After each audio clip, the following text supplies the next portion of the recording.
Hello. In this application, we'll look at the LLM application, the AI occupational exposure. In lecture 16, we did a similar thing using the ONET data. So here is kind of an alternative data to show things. So again, we kind of technically know what to do here. So it's basically showing you some ideas of what people can do with this.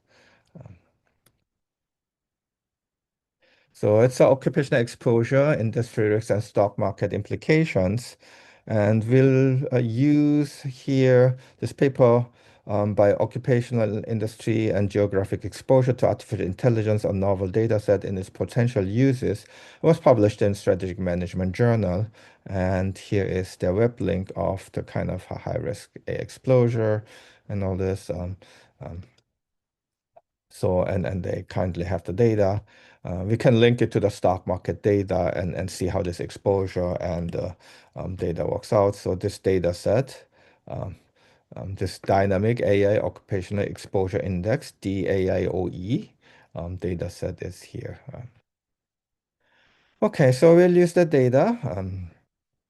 And input the libraries and then some parsing JSON. So we need this helper function.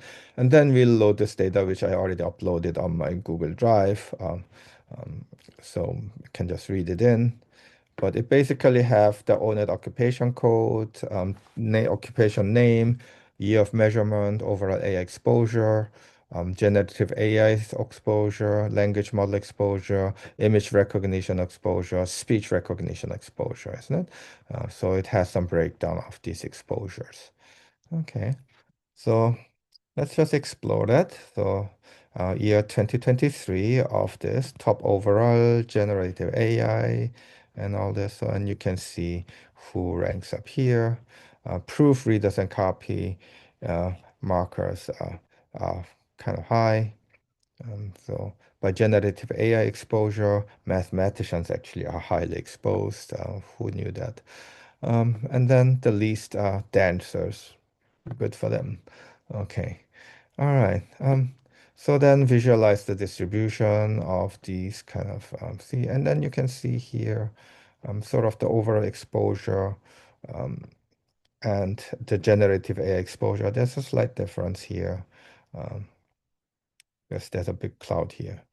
Um, the focusing on finance occupations, which is a concern, financial analysts, the budget analysts, the custom brokers have fairly high exposure. Okay.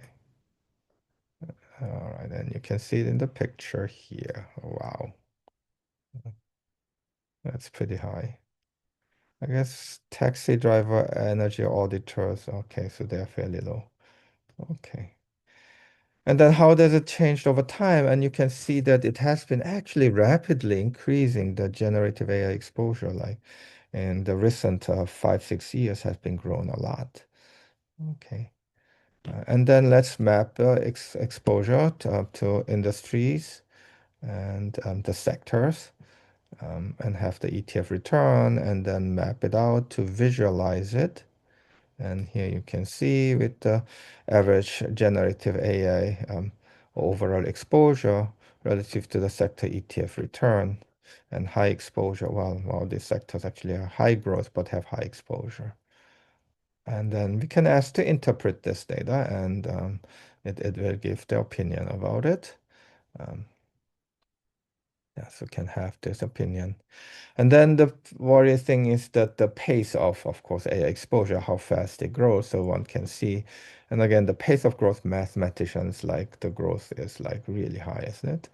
Um, and by sector, again, technology sector, not surprisingly, has very high exposure. Education, finance ranks fairly high too.